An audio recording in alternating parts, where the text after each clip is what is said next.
That's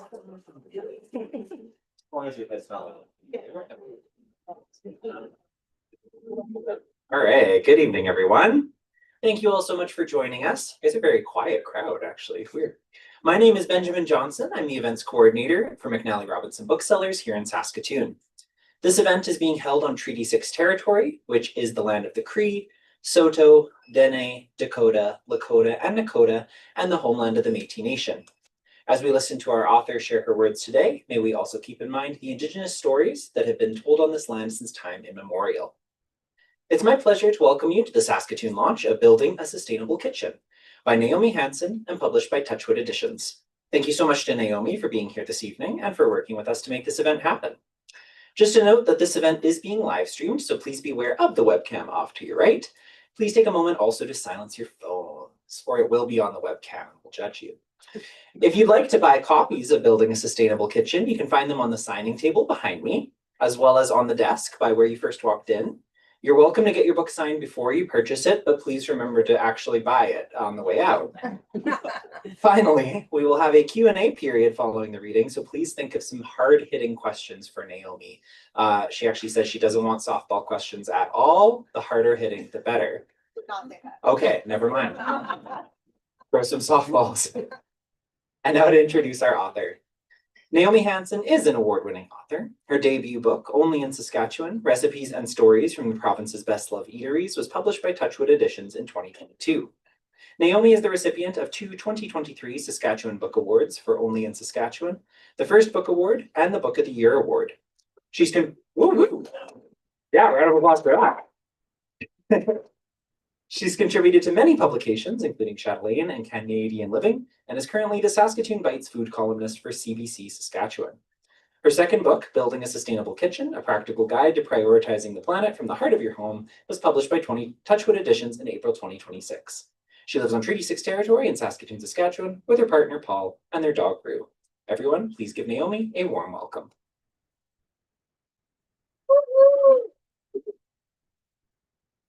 Thank you, Ben.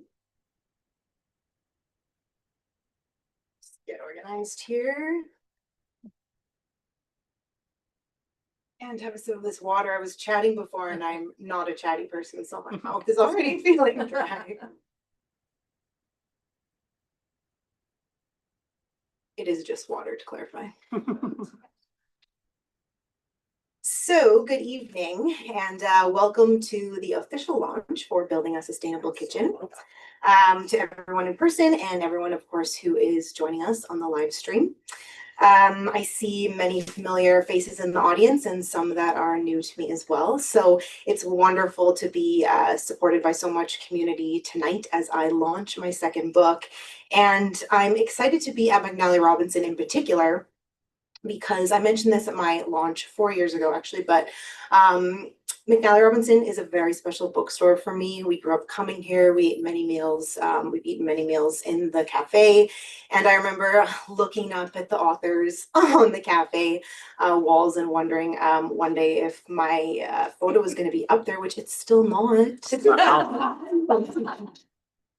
I'm not sure how many books you have to write to get your photo up there, but I can tell you that it's not 2. But I genuinely love this bookstore very much and feel very excited to be here tonight celebrating Building a Sustainable Kitchen. So tonight I'm going to talk to you a bit.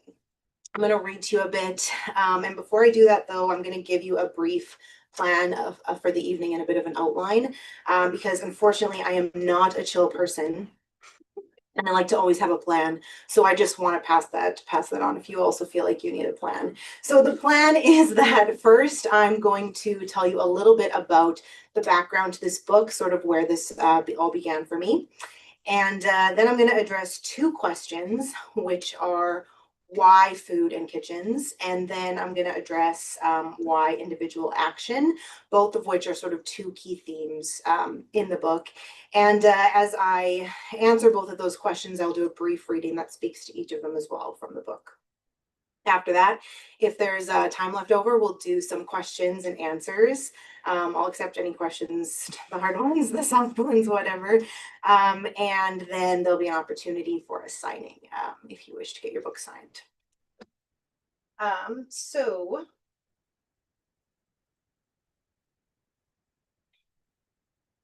Building a Sustainable Kitchen is really a book that goes back to about 2018 for me.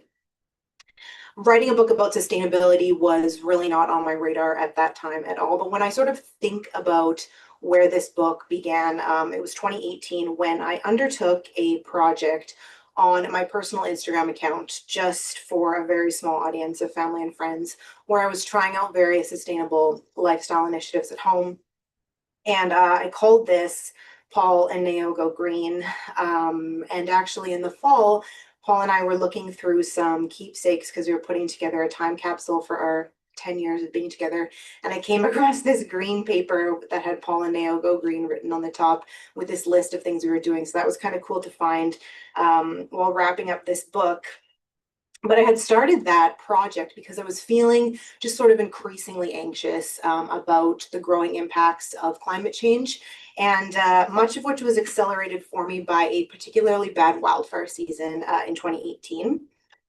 And I don't know, I mean, maybe it was worse than 2017, but I just remember in particular feeling like the smoke was sort of unrelenting. And I can recall a time in my childhood or even as a teenager where there was no wildfire smoke at all in the forecast. And now it's such a common part of our annual springs and summers and even into the fall sometimes. And so I was looking for ways to sort of mitigate my own carbon footprint.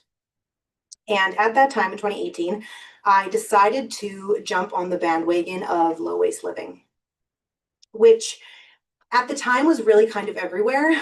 Social media, popular media sources, it was kind of plastered all over the place. And so I bought reusable goods like cloth produce bags, stainless steel straws, bamboo toothbrushes, all those sorts of things. We started a backyard compost.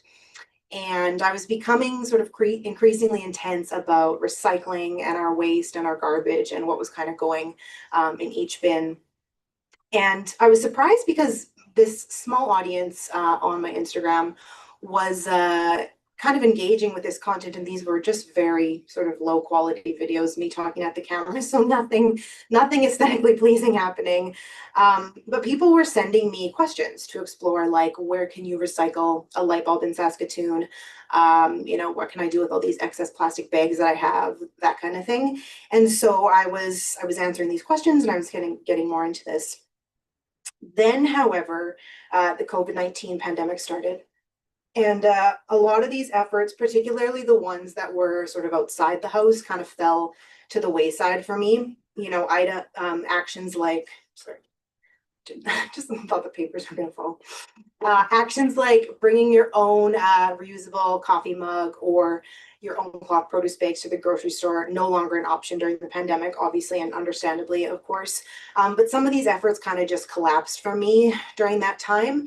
And even though they were sort of put on hold, I didn't forget about them. I kind of knew that I wanted to return to this topic again in the future. Meanwhile, I wrote Only in Saskatchewan. And after I finished that book, I felt like I wanted to return to the topic of sustainability in my writing. Wildfire seasons were getting worse. They still are. And just sort of as a part coping mechanism, but also partially because I wanted to do the research anyways, I started pitching article ideas to various newspapers and magazines and that kind of thing. And I ended up writing a lot of articles about lifestyle topics like how to reduce food waste at home, are compostable plastics really compostable, can beef be sustainable, these types of topics that are actually all kind of addressed in the book, but in a longer format. And what I learned from working on those articles was just that when it comes to sustainability, there's sort of a lot more going on than just recycling or waste or what have you. And, recycling or buying reusable kitchen gear, for example, are not necessarily negative actions. They're not bad actions, but they merely sort of scratch the surface of the the potential that individual action can have in this realm. And the easiest way to sort of put it is that the track here is kind of long and complex, and those types of popularized actions are kind of at the start of the track. So these realizations and all of this writing and all of these things eventually turned into the idea for this book, which I started chatting about with my publisher in 2022. So it's kind of been a long time in the making here. I started working on it officially at the end of 2023. And what I really wanted to do with it was just kind of take some of those topics I had already been looking at and explore them in greater depth, and really kind of explore the intersection between food and the kitchen and climate change, and how those things intersect, because they do intersect very clearly, which brings me to the first question that I'll talk about here, which is why food and kitchens. Just one second.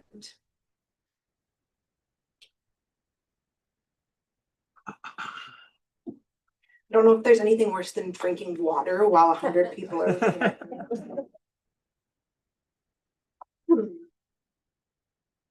So why food in kitchens? And what this question is kind of asking is why this topic in general, like why even bother with this topic? Because I think when a lot of us think about climate change or greenhouse gases, food is probably not one of the first things that come to mind. When I think of greenhouse gases and climate change, I tend to picture cars sort of right off the bat. That's the image that comes to mind, particularly for emissions. And so I think it's sort of a valid question as a starting point, like why are we even looking at this topic in general? Now, burning fossil fuels is the main source of human-caused greenhouse gas emissions, and so that cars image is right.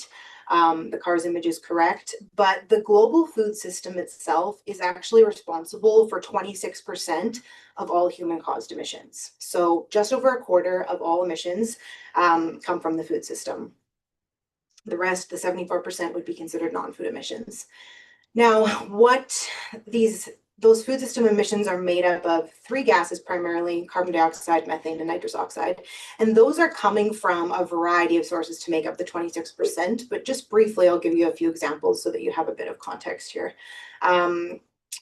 Fuel that's used for agriculture machinery, fishing boats, or food transportation, that would be a cause of carbon dioxide emissions. Using manure, the management of manure is a cause of nitrous oxide and methane emissions. Use of fertilizer is a cause of nitrous oxide emissions too. So there's sort of a lot of things that come together to form that 26%, and things that we may not even consider when we're thinking of emissions. I mean, I think when you think of fertilizer, greenhouse gas emissions probably isn't up there with what maybe comes to mind. Now, that's just talking about greenhouse gases, not really looking at any other impacts like resources, water use, land use, those kinds of things. But the focus in the book, and really the driving question throughout the book, is how can I reduce my own carbon footprint as much as possible when it comes to food in the kitchen? And just briefly, if anyone's unfamiliar, our carbon footprint is just a measurement of greenhouse gases per thing. So I have a carbon footprint, you would have a carbon footprint, the bookstore has one, Saskatoon has one. It's just the measurement per entity or per thing. And it's often used frequently. I think we've probably all heard that term pretty regularly. But the reason it's used frequently is just because greenhouse gas emissions are incredibly important. And the reason they're important is because they have a direct impact on climate change. So essentially what happens is greenhouse gases absorb heat, they're emitted and they absorb heat, and then they kind of re-emit that heat back to the surface of the earth, and that warms the earth. An easy way to think about this that's often used is using the analogy of a blanket, where the blanket wraps around the earth and it makes things sort of increasingly warm and thick. And I think if you imagine your own body in a blanket that is becoming, increasingly thick and increasingly warm, it sort of stands to reason that the same thing would happen, where you would overheat and your temperature would rise. And that's basically what's happening here, where greenhouse gases lead to an increased rise in this Earth's surface temperature, which is what's known as global warming, which leads to increased climate change. And all this shows up in our lives sort of on an everyday basis as, escalating wildfires, escalating weather, too much water, not enough water, all these sorts of things that seem to be previously maybe extreme weather events, and they still are, but happening sort of, increasingly frequently.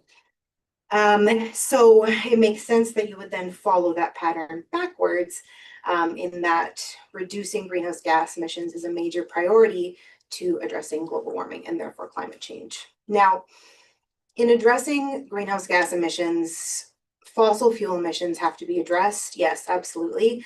But the key part here is that we also can't ignore the food system emissions. Since global food emissions make up 26% of all emissions, they can't be ignored. And in fact, in a scenario where they are, research has shown that we're not going to meet the warming targets that were set in the Paris Agreement, which is that warming needs to stay below 2 degrees Celsius, but ideally be limited to 1.5. And we are actually coming up on that 1.5 number already. Canada has committed to the Paris Agreement and also to reducing its emissions. But in order to do that, emissions from every sector have to be addressed, including the ones from food. So on the one hand, addressing greenhouse gas emissions from the food system is going to involve system level changes to some of the things I mentioned, like fertilizer use, manure management, how are crops grown, all of these things that have to be addressed more broadly. However, there are other individual and household actions that do have a part to play here. And I'll give you some numbers here because I think these numbers are particularly useful in this context. So Project Drawdown, which is a highly regarded nonprofit organization that works on climate-based solutions, they have a list of nearly 100 climate solutions. And these solutions go beyond just food. They encompass sort of every possible sector, but of these 100 solutions, they include both system level changes and individual changes. And 1/3 of those 100 solutions can best be addressed by individuals and households in particular. So I think that's a number that's maybe more than we even realize. 1/3 of, a list of 100 climate solutions can be addressed by individuals. And these solutions are things that you might expect, like carpooling, public transit, using solar energy, but they also include food-related actions like reducing food waste, managing organic waste through composting, shifting to plant-based diets, all of which, when adopted more broadly, do form a legitimate climate solution.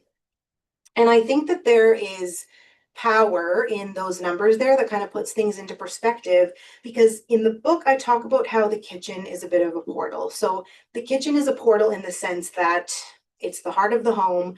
We're often in there on a daily basis, but the things we're doing on a daily basis are linked to either sort of broader climate problems or broader climate solutions. And it can go really either way. Now, this is true, whether we're talking about your kitchen garbage being linked to the landfill, or the type of food that we're choosing to buy and eat and how that's linked to the production of food more broadly. But this is really how the book is kind of set up. In each chapter, we start with sort of the how, like why does this matter? What's the link between this basic action that we do daily and something broader like climate change? And then the second part of the chapter moves into the solutions and how we can address that link a bit more directly. So this is the first part of my talk here. I'm going to bring this all together with a reading. And I'm going to read a section of the food waste chapter for you, because I think this chapter is a pretty clear example of how all of this kind of works in practice, which is actually the reason why it is the first chapter in the book. This reading I'm going to do for you picks up kind of mid-chapter. So I'm going to give you a little bit of context prior to that you'll be missing. But when I talk about food waste, the waste that's referring to is entirely avoidable. So that means that it refers to food and beverages that really could have been eaten at some point, but they were not for whatever reason. So this is like the banana, the egg, the orange, not the banana peel, the eggshell, the orange peel, but it's the actual food. And I think, it's stuff that you may have forgotten about in your freezer, in your pantry, stuff that sits in the fridge too long, it goes bad. Maybe this stuff gets composted, maybe it's thrown in the garbage, but for whatever, either way, it's wasted. And it's estimated that 63% of the food that Canadians throw away could have been eaten at some point. So that's 63% of what we're throwing in the garbage or we're putting in the compost could have been eaten at some point. And just to bring this into a individual and household context, on an annual basis, that is $1,300 worth of food per household in Canada, or it's about 140 kilograms of food per household in Canada that's wasted. And 140 kilograms is the weight equivalent of 308 loaves of bread. So I think when you put it into that visual, it's easy to sort of intuitively understand, of course, that throwing away 308 loaves of bread is obviously not good. But there's sort of more to the story in terms of the climate impacts of this, and that is where this reading is going to pick up. So if you happen to have the book, we are going to be on page 18. Under the heading, What Food Waste Costs the Planet.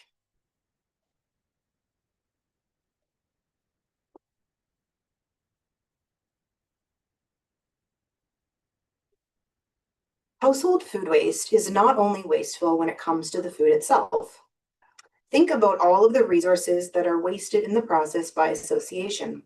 Take carrots, for example. The seeds are planted, the crop is tended to, the vegetables are harvested when ready. Then the carrots are stored and transported, making their way to the final destination.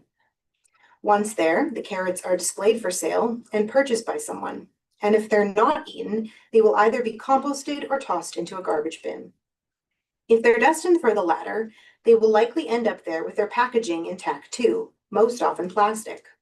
So when we throw those carrots away, we also throw away all of the resources and time that went into the process of growing, producing, harvesting, packaging, transporting, storing, distributing, and retailing them. I dare anyone to try saying that 5 times fast. What happens next is not any better, I'm sorry to say. When food waste makes its way to the landfill, as it often does if organics or composting programs do not exist in a given location, it generates greenhouse gas emissions, specifically methane gas. Why does this happen?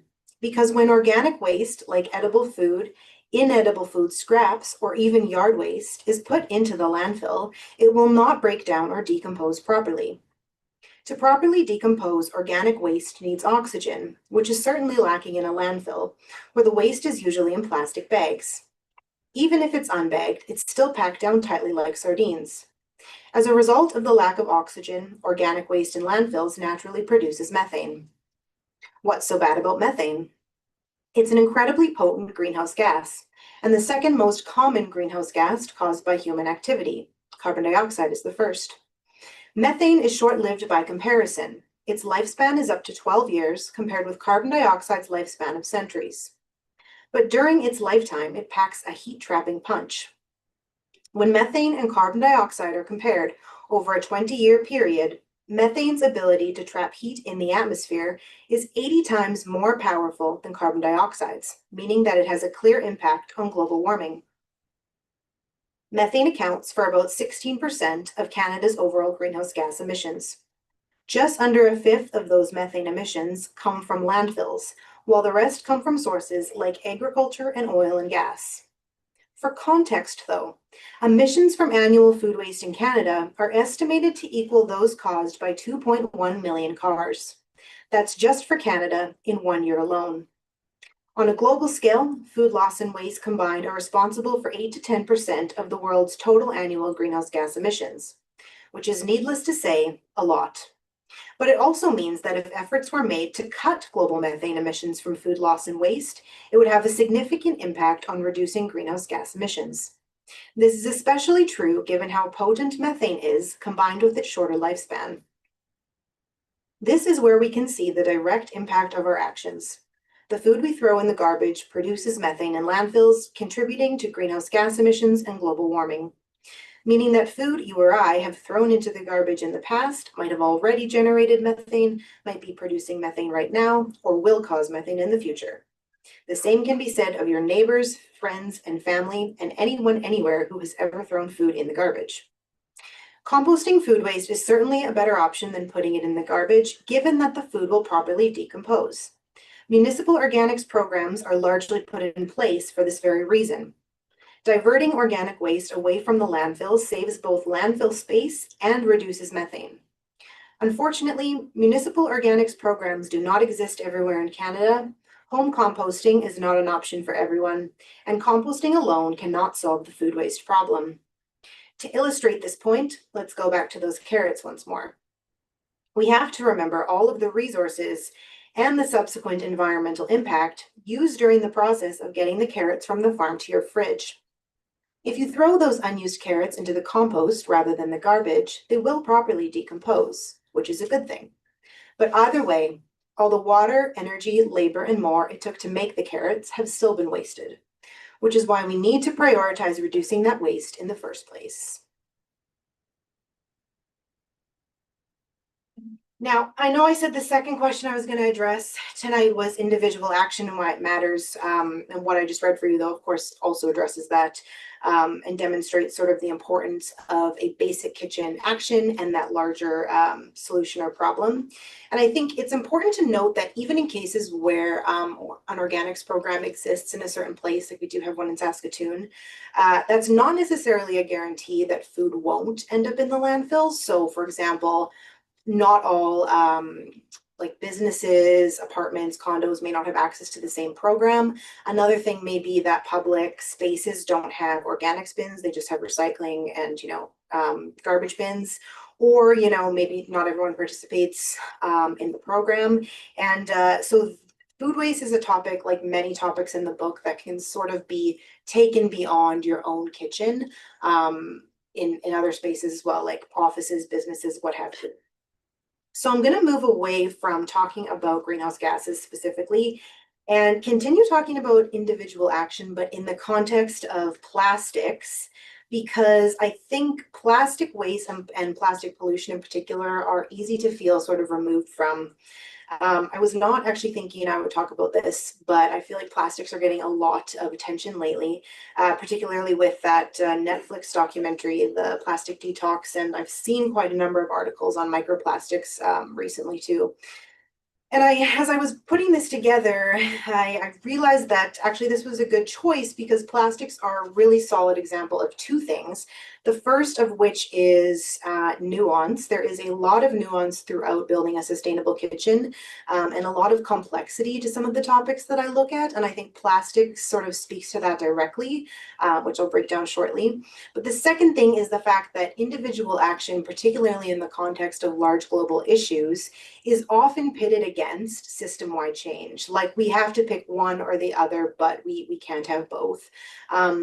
And I personally think this is not true. I think that both individual change and system change are important. They're sort of important for different reasons, and plastic is a very good example of why. So most of us use plastic on an everyday basis, at home and outside the home. Food comes in plastic, stuff for kids and toys, or sorry, kids and pets, is made of plastic. My brain was like, it's plastic toys for both of them. Electronics, appliances, healthcare, what have you. Plastic is kind of ubiquitous at this point. And using plastic is also the norm. If you are not, unless you're trying to actively avoid plastics, you're probably going to be using them. And even if you are trying to avoid them, you're probably still going to be using them to a certain extent because it can be a challenge.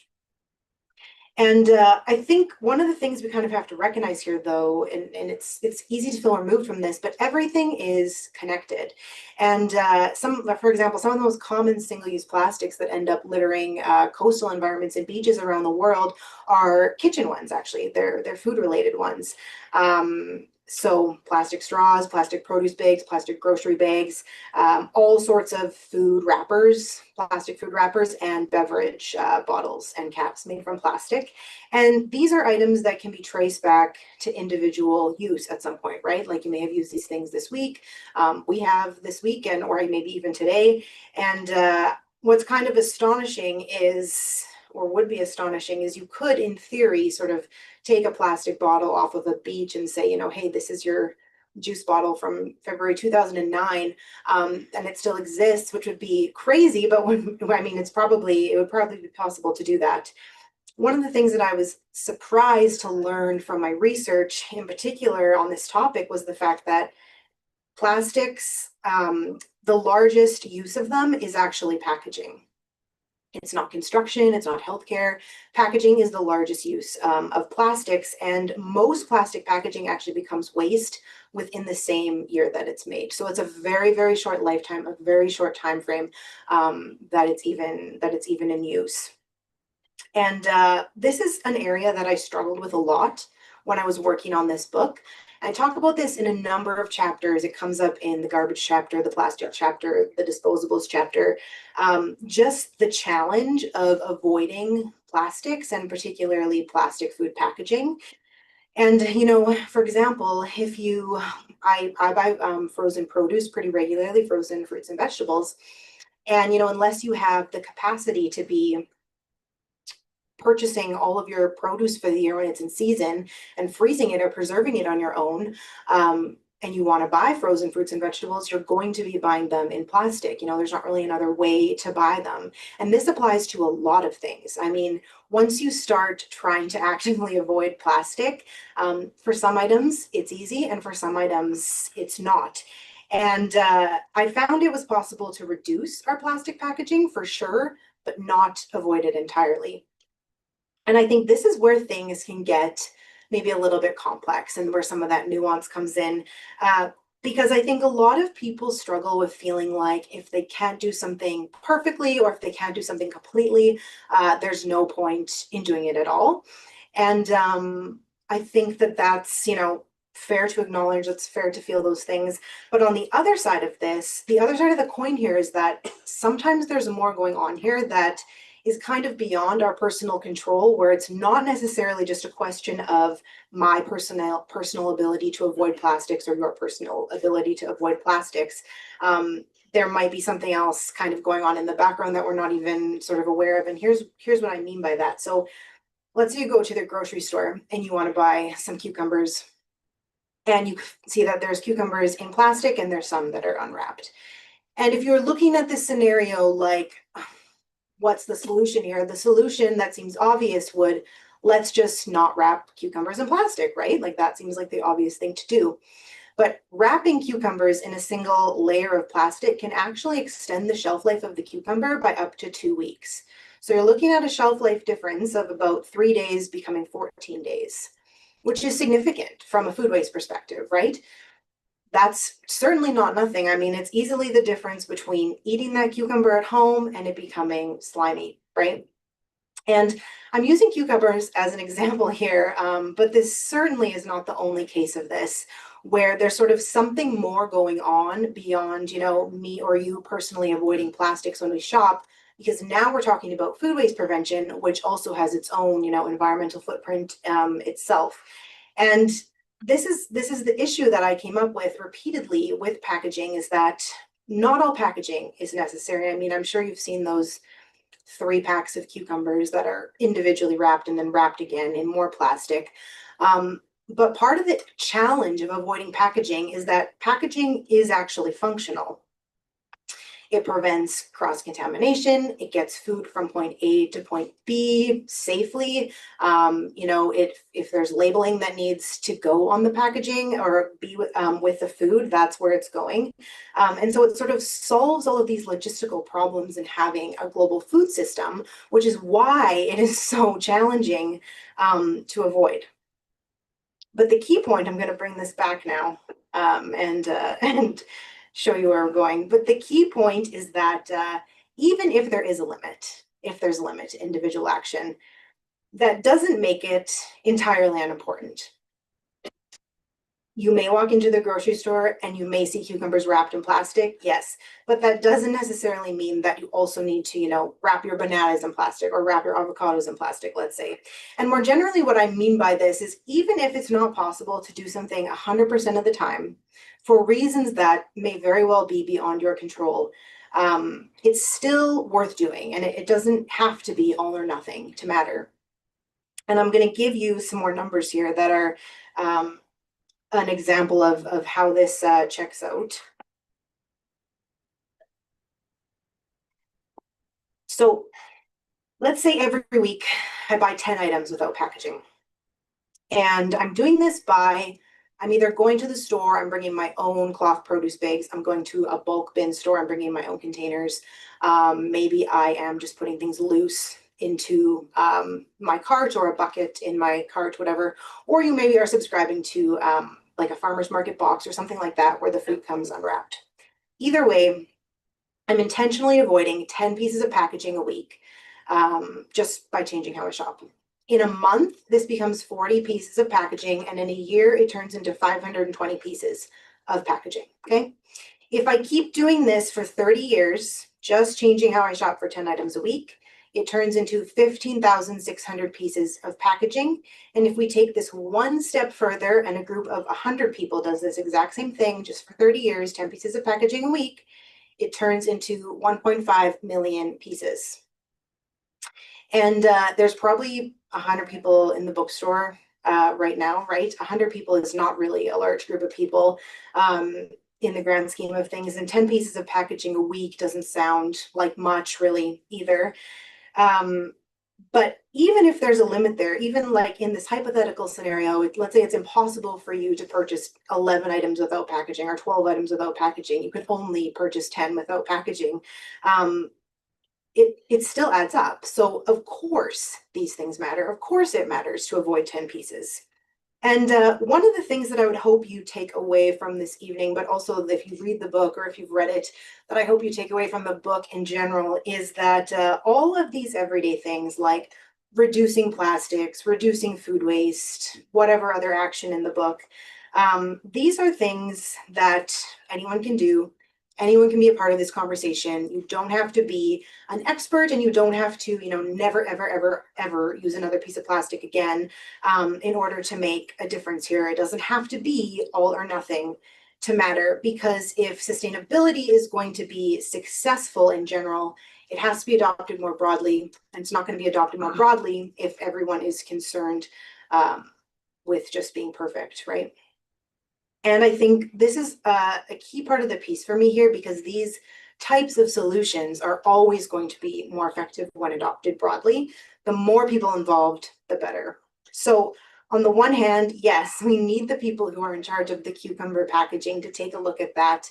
How can we package these things in a way where, the shelf life is still a consideration and the plastic is also a consideration? More broadly, that's questions like, how are we packaging things? What's happening to that packaging, right? But if, everyone in this room, 50, 60 people here, maybe more, but if everyone in this room avoided 520 pieces of packaging, in this year alone, that would turn into 30,000 pieces of packaging around there, right? On the other hand, if nobody does this, and I'm using this room as a very small example, but if nobody does this, and on a larger scale, if nobody does this, those pieces of packaging are maybe they're going to be recycled, but there are challenges with recycling plastics in particular, which I'm not going to address right now, but when we read chapter 7, you will hear all about it. But if that packaging isn't recycled, it will end up in the landfill, which most of the garbage collected in Canada goes to landfills. So even if we need system-wide change, which we do, individual actions are still important, particularly when we can see how they turn into collective and cumulative solutions or problems on the other hand. And very simply, I think we need both. We need real, consistent, and intentional action on both an individual and a system-wide level to address waste, greenhouse gases, and climate change more broadly, and sort of move towards a more sustainable future.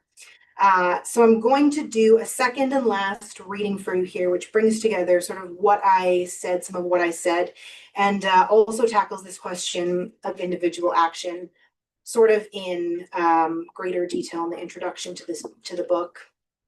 So I'll be on page 10 here. With the question, but does individual action really matter? I have to address this question because I know many people seriously doubt the effectiveness of individual action. The reality is that this is too complicated a question to have a single clear-cut answer. Although I'm going to give you my own take here, in the end, you have to decide how you want to answer this question for yourself. Let's imagine that climate change is a gigantic, unmoving boulder. One day, I decide to approach this boulder to see if I can do anything about it. Once I get closer to the boulder, I can barely see the top or sides of it. It's just so massive. But I've brought along a small hammer, so I start chipping away at the rock anyway, hoping to make even a dent. At first, nothing happens. The boulder seems impenetrable, and it's not like I have any sort of flashy tools or technology in tow. Still, I keep showing up and hammering away. Slowly but surely, a small dent appears. Encouraged, I keep going. With time, my small dent gives way to a larger dent. It's still a dent, to be sure, but it's a dent nonetheless. Now, what if I am joined in this scenario by a million other people? A million people chipping away at the boulder means that eventually it will crack. Plus, every now and then, someone who comes along will inevitably cause a crack on their own, perhaps due to a certain perspective or the amount of force they approach the boulder with. Swedish climate activist Greta Thunberg is a great example of this. Greta's efforts have caused much more than a crack in the metaphorical climate change boulder, to say the least. In actuality, you have no way of predicting what your own small dent may turn into. You also have no way of foreseeing if your efforts will inspire anyone else or lead to further collective change. Other people may join the endeavor simply from observing you out there laboring away. Maybe one of the people who joins happens to have a tool that's better than a hammer, which makes the process that much easier.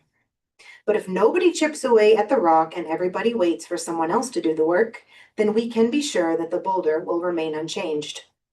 So my personal answer to the question is that individual action does matter.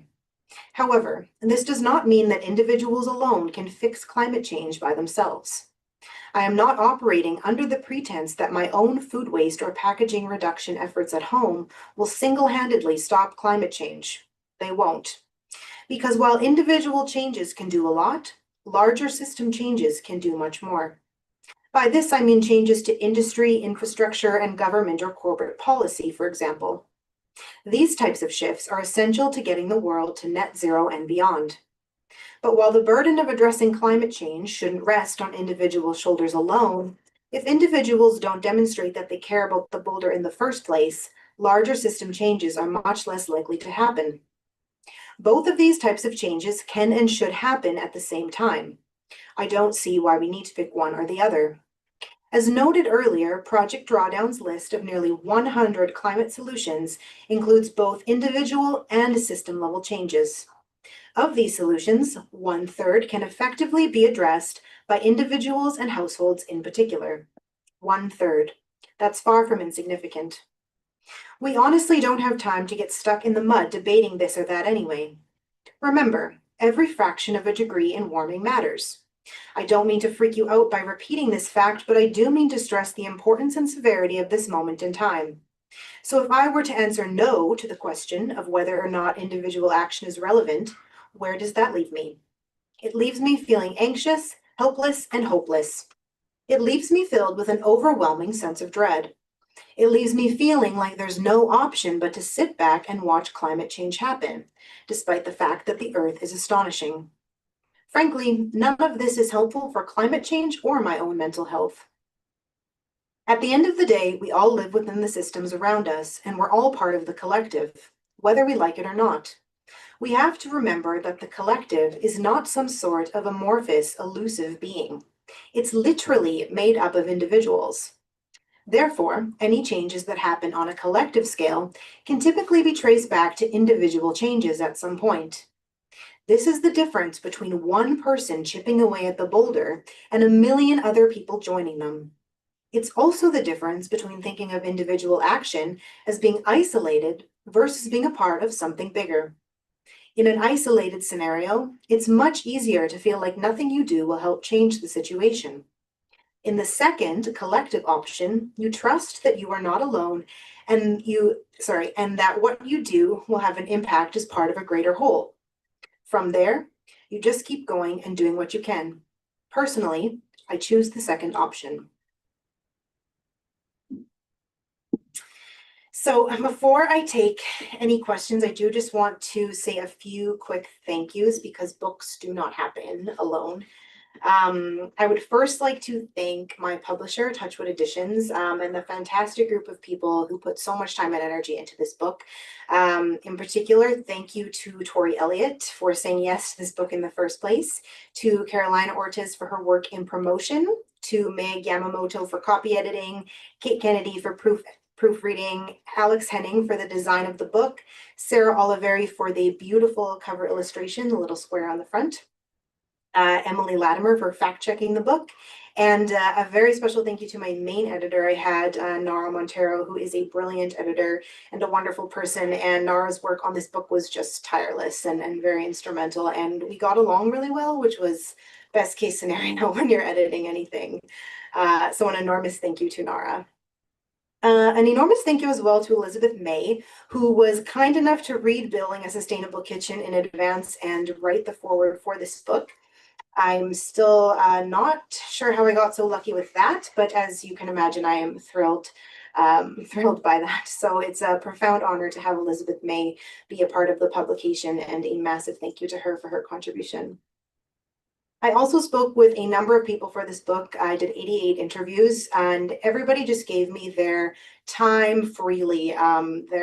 There was such expertise that I was just very privileged to benefit from hearing, and I'm incredibly grateful for those conversations. You can see a full list of everyone I chatted with on page 335, but thank you to all of those people. For this book, I also had a feedback crew of people who were reading over the chapters as I wrote them, offering their thoughts on what was working, what wasn't working, all that stuff.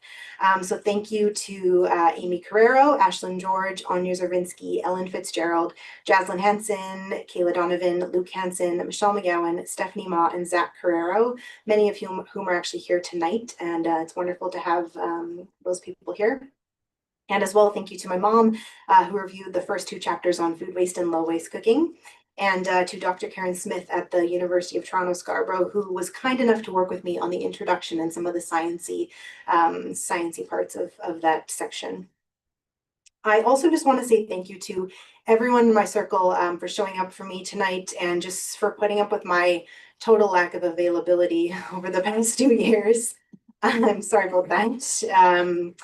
And just for your support on an ongoing basis. So thank you to all of my friends, my in-laws, grandparents, siblings, and my parents, mom and dad, who are all in the front here, lovely. And lastly, a very special thank you to my husband and partner, Paul. You're all really seeing me at my best points of this process right now when, the book is done. I'm very excited. I've showered, and Paul is kind of the only one who gets to see me at the worst points of that. And we've now done this twice. And I'm just very grateful for his love and partnership through all of this. And finally, I'd like to thank the staff at McNally Robinson, Ben, and all of your team for hosting this event. The support of Saskatchewan authors is wonderful, and it's so lovely to have a book launch in your own home city. So very, very appreciative of all the work you do. And thank you to all of you for being here tonight, for coming out and supporting me. I appreciate it very much. It's so nice to have people in all the chairs when you do something like this. So thank you. So thank you very much. Do we have time for questions? That's my We absolutely have time for questions. Yeah, we have about 10 minutes or so before we wrap up. So if there are questions from the audience, please feel free to raise your hand. I will run the microphone to you. I do insist we use the microphone. I know some of you can project, but it's for the people online. They can't hear very well. So question near the back.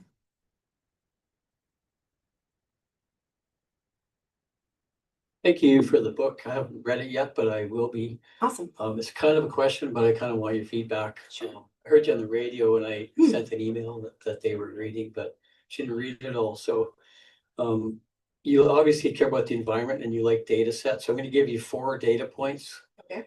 that relate to one thing that people can do, maybe even people in this room, probably not, but I don't know. There are 40 million acres of what I call landscape lunatic obsession, and people don't seem to like to change their lawn. That's 9 billion gallons of water every day. This is in North America. 800 million gallons of gasoline. That's just for the lawnmowers. That's not for the compost that goes away and stuff.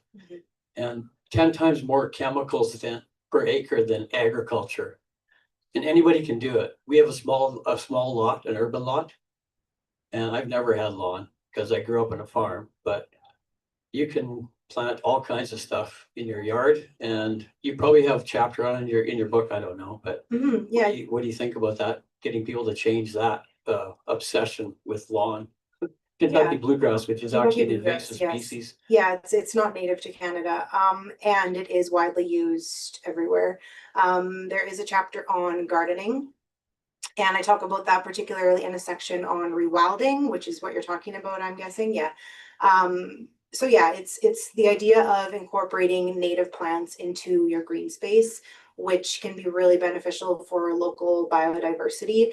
And we are facing almost, the extinction of numerous species, close to 1 million, I believe, actually, if we don't sort of do something about climate change, but also in general, the loss of ecosystems and sort of grass contributes to that, in that it's everywhere and it has very little benefit for biodiversity in general.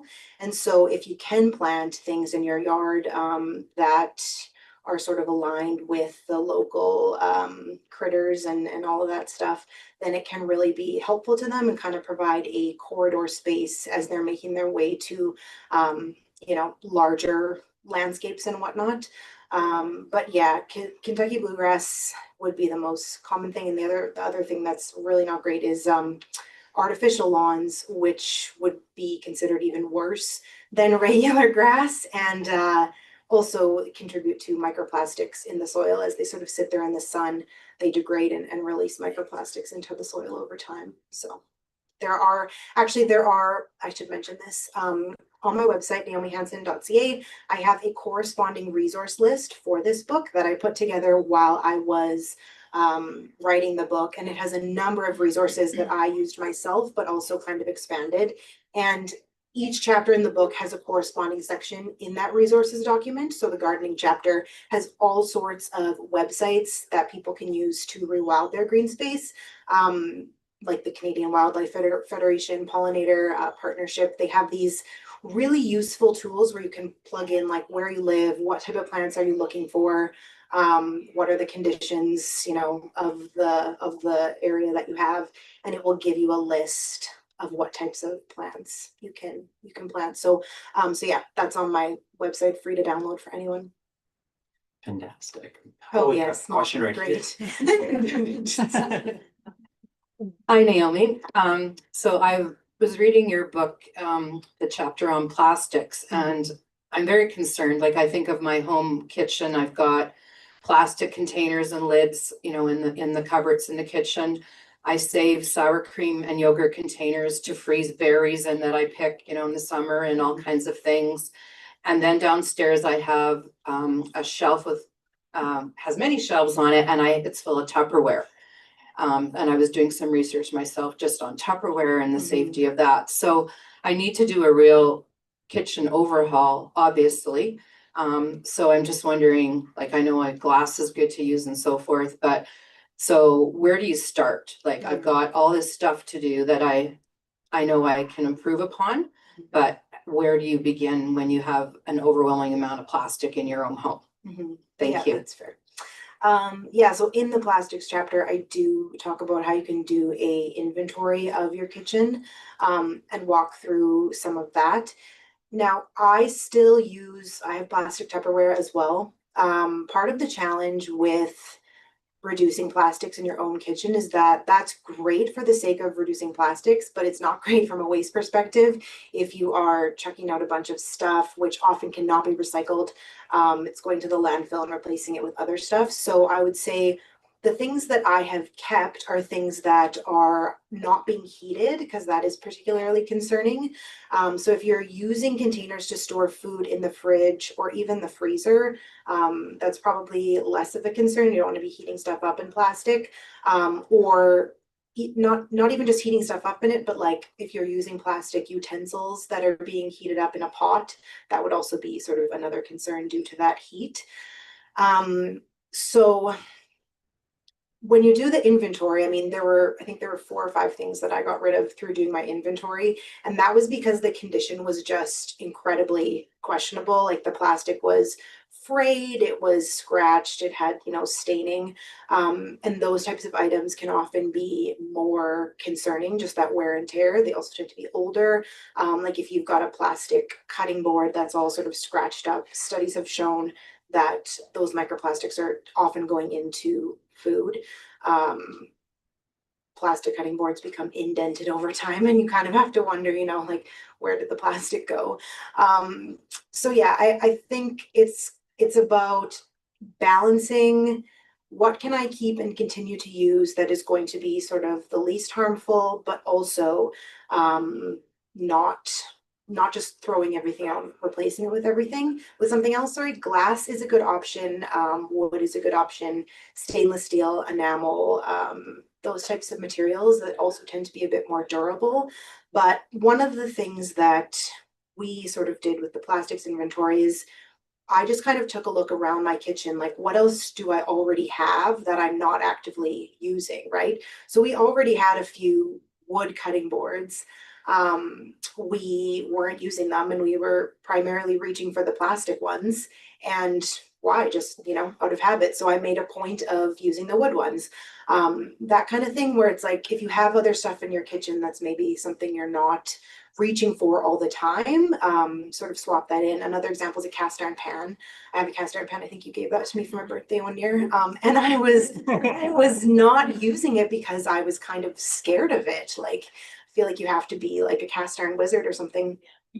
And so I'm like, okay, well, I'm going to start using this and not use one of the items I got rid of in the inventory was a frying pan that was totally like scratched, and just like I was feeling very panicked looking at this frying pan, if I'm being honest with you.